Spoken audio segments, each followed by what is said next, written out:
感谢主的恩典，每次看到弟兄姐妹回到神的面前来，我就确信这是神的带领。阿们。我也确信这是从神而来给我们的感动。好了，我们音量。这是我们最棒的一个敬拜的时刻，就在此时发生了。所以我相信神的恩典必定更多更多，今天要流露在我们当中。好，这时候我们请大家再一次的起立，我们一起来宣告神的话语。音量可以加大一点吗？来，一起来！上帝启示的圣经是我生命的保障，能力的源头，选择的根据。现在我要领受真理，我用信心宣告，我的心门敞开，灵魂苏醒，我必力上加力，恩上加恩。奉主耶稣的名，阿们。弟兄姐妹，请坐。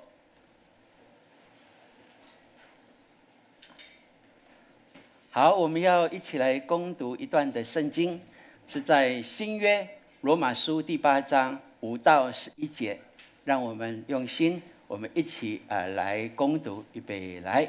因为随从肉体的人体贴肉体的事，随从圣灵的人体贴圣灵的事。体贴肉体的就是死，体贴圣灵的乃是生命平安。原来体贴肉体的就是与神为仇，因为不服神的律法，也是不能服。而且属肉体的人不能得神的喜悦。如果神的灵住在你们心里，你们就不属肉体，乃属圣灵了。人若没有基督的灵，就不是属基督的。基督若在你们心里，身体就因罪而死，心灵却因义而活。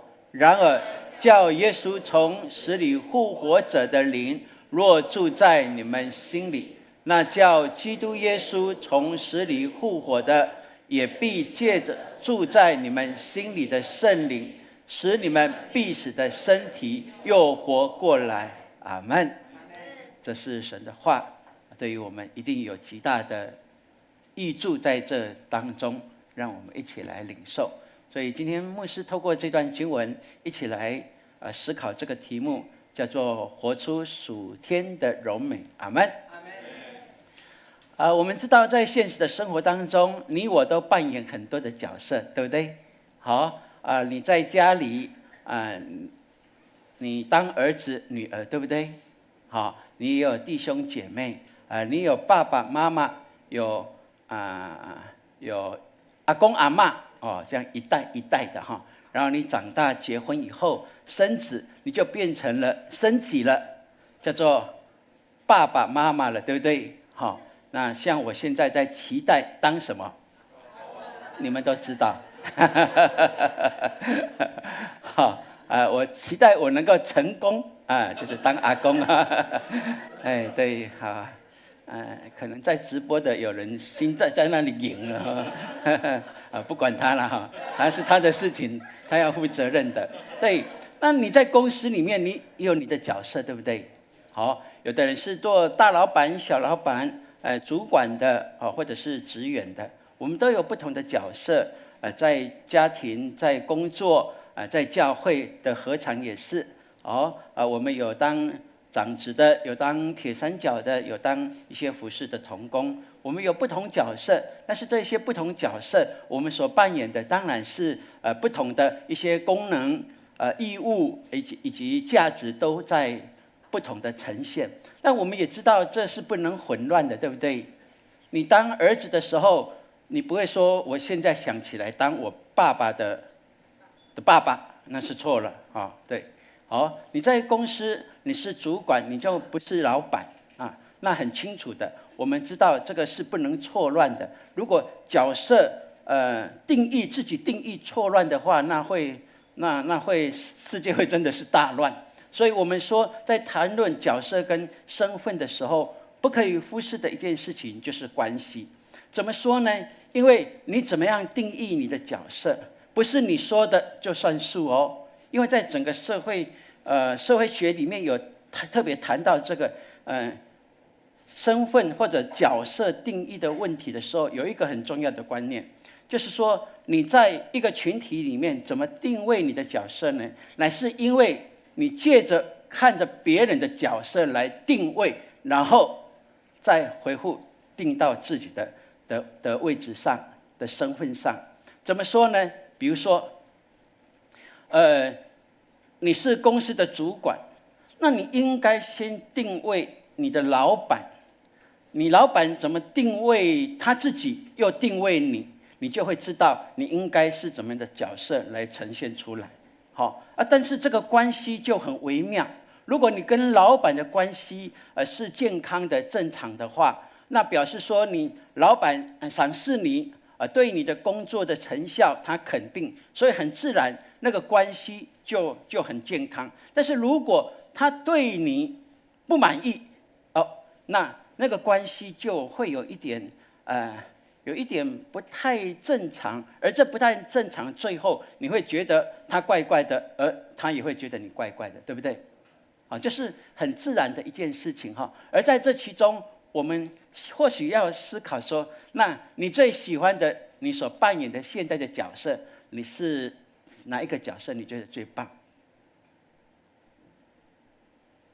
你比较喜欢当儿子，还是喜欢当爸爸妈妈？如果这两个，我还没讲到那里如果这两个角色，你喜欢当什么？喜欢当爸爸妈妈的举手一下。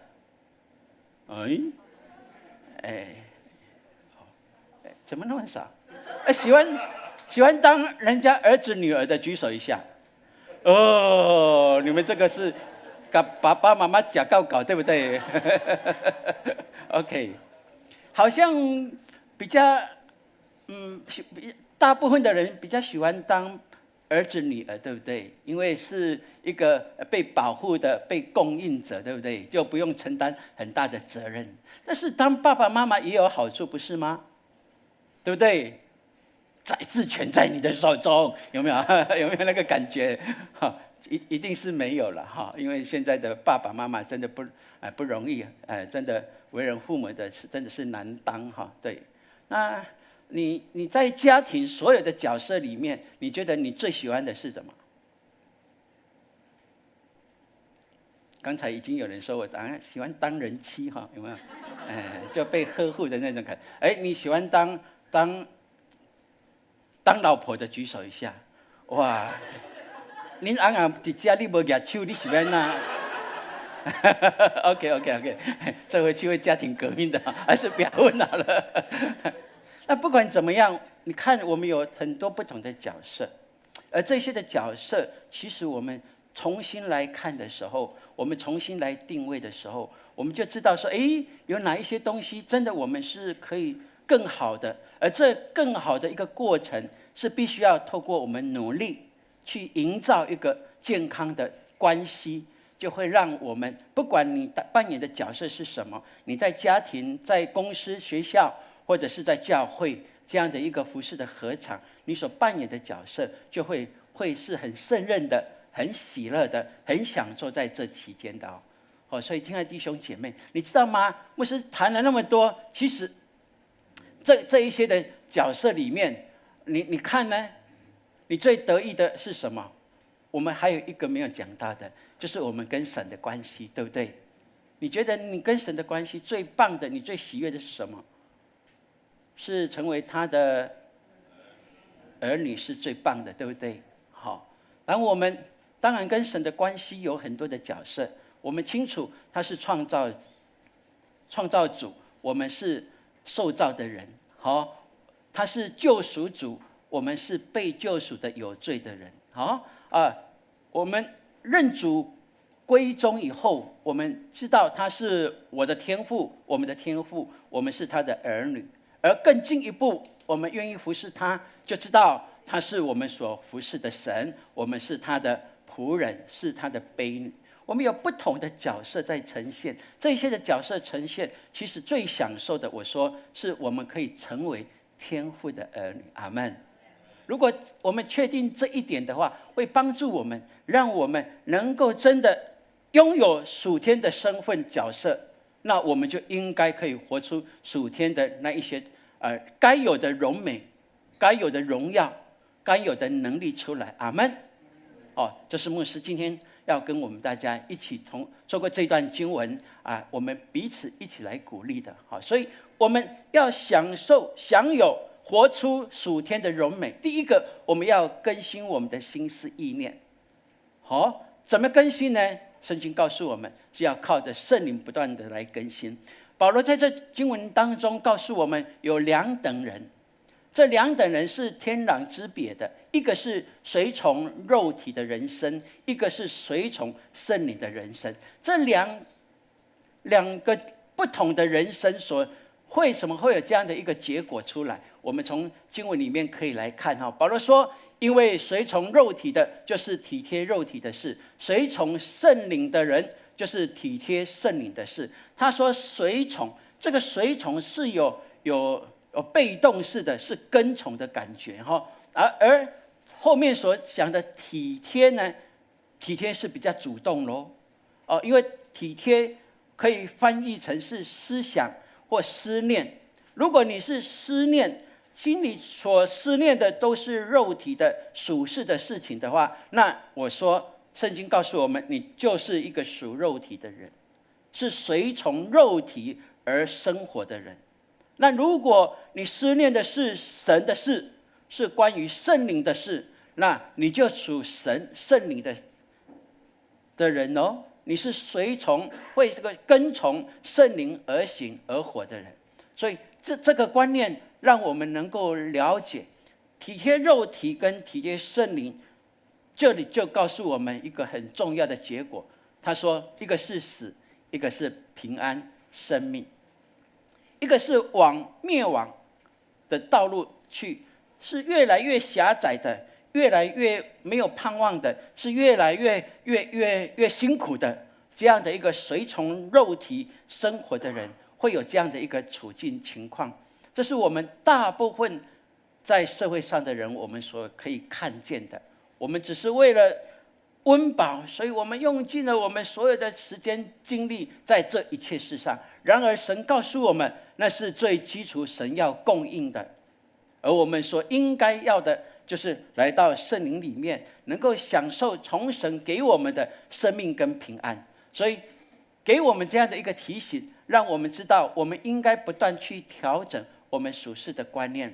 我们属世的观念会给予我们很多的一些的搅扰，然而在属灵的事上会帮助我们平静安稳在神的面前。感谢主，这几天我跟潘牧师有收到一个很专业的信息这在这里跟我们大家分享，说如果你要睡觉之前你都想人的事情的话，那你会困扰，会被那个压力的激素不断的会刺激你，让你不容易睡觉。因为你前额会所有的你想的人的事情都会一直跑。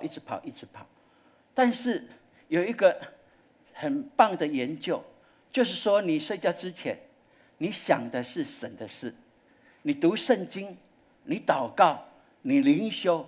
他说这一切不会干扰你成为你的困扰呢，而且会让你很能够跳脱白天所有的压力跟烦恼，可以安眠，而且可以一路睡到底会有很好的安眠这是很特别的一件事情。这是我上礼拜我们所听到的一个非常专业的这个部分的一个报告，这是真的是一个很有研究深度的报告给我们。那我就想说，如果基督徒我们能够明白这个要诀的话，那我们真的要更多来想属天的事情，不是吗？让我们真的可以卸下重担来你们来到神的面前，不是要卸给神吗？怎么卸？就是不再思考人的事情，要思考神的事情。阿们。哇，这太棒了哈！哎，回去试看看好不好？如果你不好睡觉的，今天晚上牧师保证，这个秘方一定是100%的有功效的。阿门。这可以让我们能够很棒的一个好的休息。圣经就告诉我们，原来体贴肉体的，就是与神为仇的，因为不服神的律法，也是不能服。而且属肉体的人不能得神的喜悦。他这里告诉我们有一个很重要，不服跟不能服好像不同的层次哦。不服是什么？是性情上的，没有办法能够顺服下来。因为不服神的律法。为什么会不服神的律法？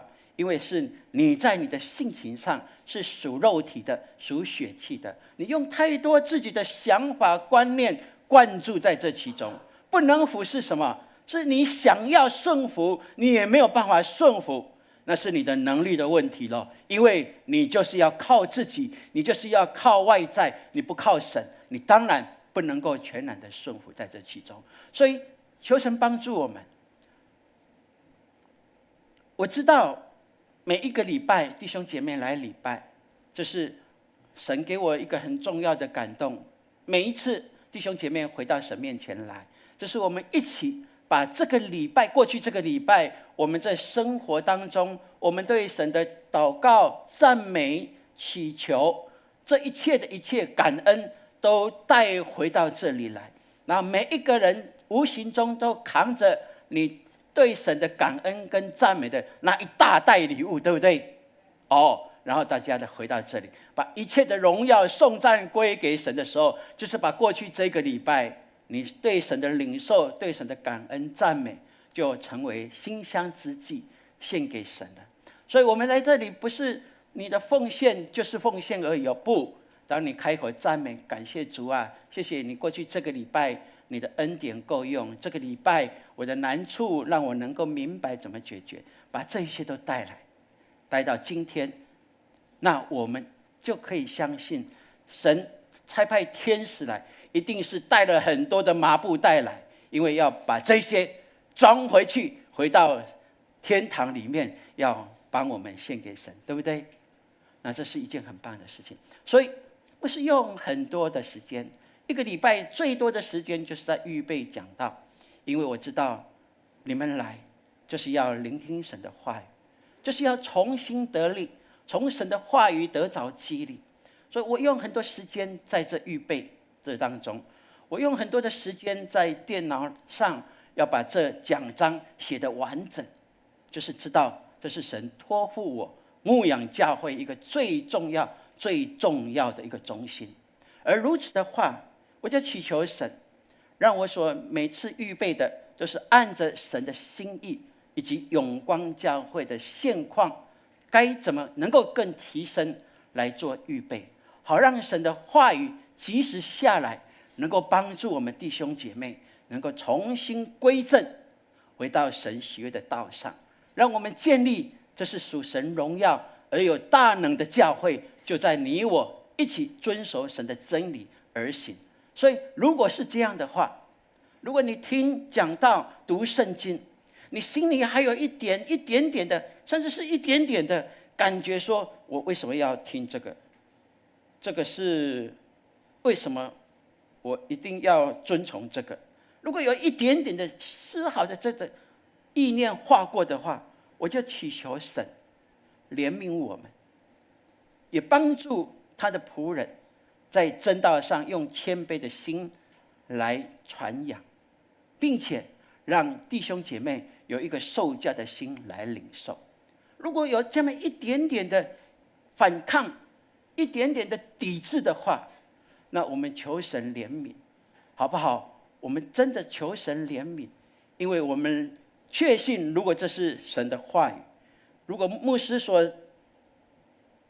分享的信息是按着真理来分解神的道的话，如果有这样的一个丝毫的一个不想听、不愿意顺服，那我们就求神，让你有一个确信，就在那个时刻，你应该宣告：我奉耶稣基督的名，我宣告，那仇敌的信念离开我，那印着景象的灵离开我。我奉耶稣基督的宝血来遮盖我的思想意念，让我全然归属基督，也让我用谦卑的心来领受真理，来顺服真理，来活出真理。然后你要说，我奉耶稣基督的名宣告，这必成就。而就这个时刻，就让我有一个顺服的心。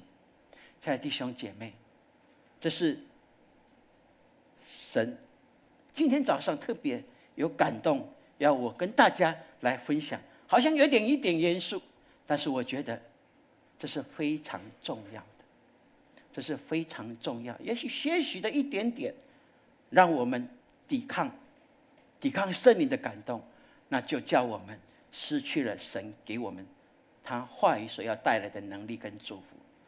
所以让我们明白，我们需要讨主欢喜，不要让撒旦称心，好不好？我们一起来说，来，我要讨主欢心，不让撒旦称心。阿们。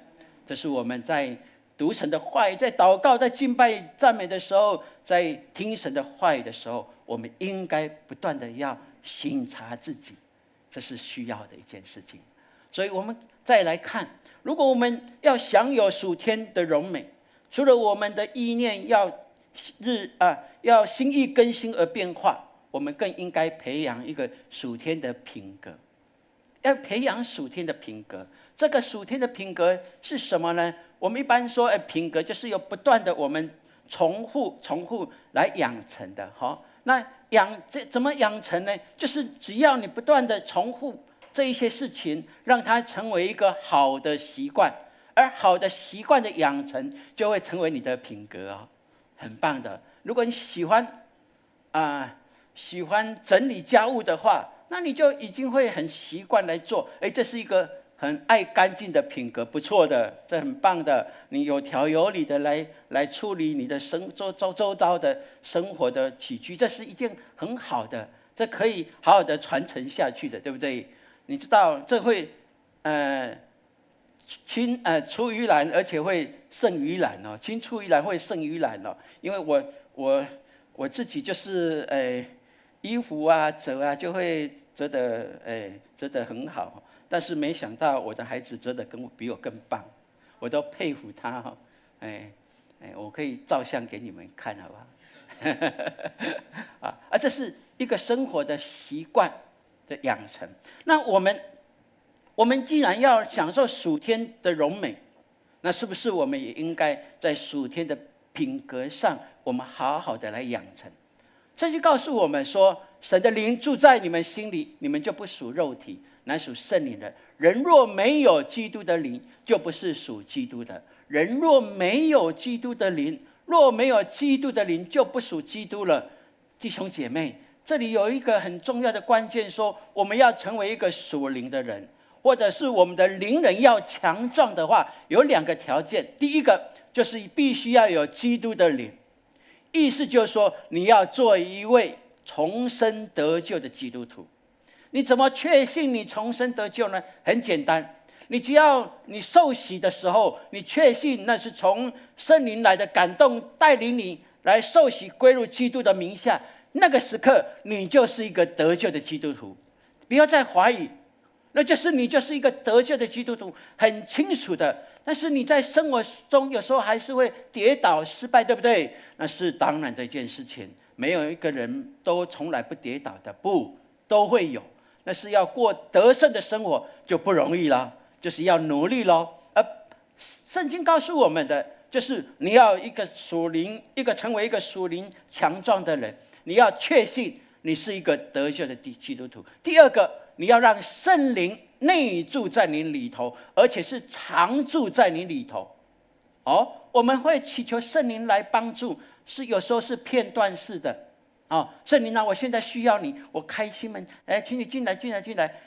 圣灵就帮助你让你有智慧面对这样的难处这样的一个困境，你找到了出路感谢主哈利路亚，太好了。但是有圣灵在内住在里面的时候，有时候会告诉你，这个 no 不能做，这个不能说，你刚才这样是不行的，你就觉得圣灵可以给我自由一点吗？让我有自由的空气可以呼吸吗？当你这样对圣灵说的时候，圣灵就已经怎么样？从你的位置离开了，因为你把他赶出去了，你自己要做主了。现在弟兄姐妹，我们常常基督徒就是有这种毛病，包括牧师也会有。好，所以我们求主帮助我们，我们要邀请圣灵来常住在我里面，并且我把生命的主权交给他，把他所有的决定，我都要跟圣灵说：圣灵啊，请你教导我，指点我该走怎么样的道路。今天早上牧师起来，其实身体不是很舒服，但是我在起来以后，我一直跟圣灵对话。我说：圣灵，这是你的工作，对不对？我是你的器皿，就在今天，我求你更大的能力给我，让我能够经历，真的是经历你的同在，让我能够有信心，能够好好的来服侍你。潘牧师一直跟我说：要不要去量个血压？我说不用，因为圣灵告诉我，等一下我站台都是完全健康的，都是完全健康的，而且带着能力来服侍他的。潘牧师这样告诉我，我心里有这个感动，我就讲出来，对不对？如果我不讲出来，那谁知道？连我自己都会怀疑自己。但是我有这个感动，我就讲出来。就像上个礼拜，牧师得了带状性疱疹，对不对？我被确诊的时候，我就有一个感动，告诉我说：你1个礼拜一定会好。所以我就宣告，圣灵告诉我的，我就说我有感动，我比别人都可以怎么样提早，就是减少1半的时间，我就能够完全好了。我讲出来就是宣告，这个能力就从我的话语里面，因为我心里相信圣灵对我的感动，我就讲出来，而讲出来再的能力，整个环境就会为我预备，对不对？那我就感谢主，上个礼拜我就能够很健康的在这里来服侍神。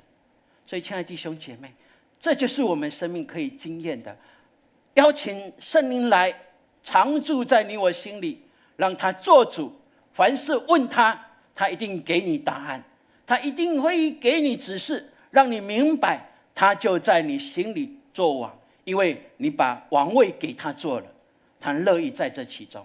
所以让我们知道，我们也过去也许以为圣灵就是一种能力嘛，就是一种影响而已，不，它是有位格的。当圣灵在我里面的时候，我说那里面的比我外面的还大，我为什么敢宣告？因为我知道就是神在我里面做王了，我的生命交给他的时候，他的能力就自然在我的生命的每一时每一刻都彰显出来。当我为人祷告，我知道不是靠着我的知识，不是靠着我的位分职分，不，因为我是宣告耶稣的能力在我的话语当中已经运行在这其中了。这是我们基督徒所应该做的，而且每一个人都可以的。所以求神让我们知道，我们要享有属天的荣美，是因为我们很乐意在属天的品格上，透过圣灵不断的调整我们。我感谢主给我们永光教会有很多的见证在这其中。这些见证是什么？当他领受福音的时候，他生命的改变是每一个人都看得见的。阿们。如果你看见我们弟兄姐妹有几个人都这样的，那你还不渴慕吗？那不是很可惜我们说入宝山而空手回，这是许多基督徒在做的一个愚笨的行为。而你我相信永光教会没有这种愚笨的人，我们总知道哪里可以有好处，就是我们往那里转，在属灵里面，这是神应许我们，不是吗？我们的好处不在谁以外，不在神以外。这是理所当然的。所以求神帮助我们，我们一起来宣告这一句话：来，圣灵，求你管理我的人生。阿们。我们祈求圣灵管理我们的人生。最后，我们还有一个保障，我们可以，那个保障不是挖宝藏的保障哈，是有保障的保障哈。OK， 啊，就是靠基督，我们可以活出属天的荣美。圣经告诉我们，基督若在你们心里，身体就因罪死，心灵却因义而活。我们找出了一条活路，只要基督在我的心里，我就可以活出一个充满神喜悦的，是光明的，是喜乐的啊。所以在这里，让我们了解，我们的基督，当他复活升天以后，不是永远坐在上帝的右边，在这里要等待来审判人。不，基督的灵能够内住到我们的里面，不只是圣灵的灵，上帝的灵，基督的灵，其实都是同样一位，对不对？但是为了让我们更明白，让我们更知道神何等的爱我们，他透过基督，当我们宣告他的名的时候，当我们把我们生命的主权交托的时候，就可以跟我们的灵有所连结交通，他就可以借着我们的祷告来扶持我们，帮助我们，按着我们的需要，相信他就来补足我们一切所需。这是基督如今在为我们做的哦。所以保罗最后怎么说？说然而叫基督从死里复活者的灵，若住在你们心里，那叫基督耶稣从死里复活的，也必借着住在你们心里的圣灵，使你们必死的身体可以又活过来。我们靠着圣灵，能够帮助我们，能够知道分辨是非善恶。靠着圣灵的运行的恩膏，让我们有能力来服侍他。但我们也靠着基督复活的大能，让我们经历那复活的能力，就在你的生活的周遭里面。你去到哪里，我们说你就是有福的人，到哪里那边就会成为福地。你可以宣告吗？你可以相信吗？这是理所当然的。所以要活出神荣美属天一切荣美，这是神应许的，并且借着圣灵内住，基督复活的大能运行在这其中，这是必然的一个结果，所以亲爱的弟兄姐妹，今天你领受这样的一个真理，我就求神帮助我们，我们每一个人试看看，就按着神所应许我们的，我们求圣灵内住在你的心里。因为圣灵内住在你的心里，你里面的灵人就刚强起来。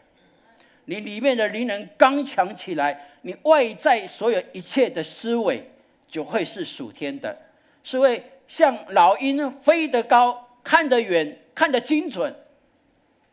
你就能够去经历到这圣灵的运行的能力，借着基督复活的大能，彰显在你所做的事上，彰显在你的话语里面。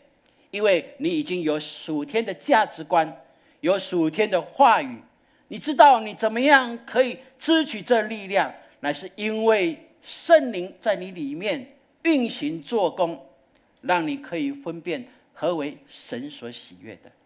如此的话，我们要确信，真的我们是越来越荣耀的，越来是越光彩亮丽的，越来是越有活力，越年轻。哇，这个年轻是大家最喜欢的，对不对？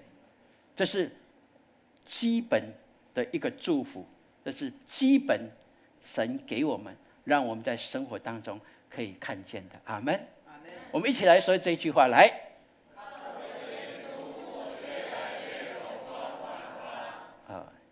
感谢主，这是我们要确信的。好，所以你跟隔壁说，下个礼拜你看到我，我会更年轻一点点。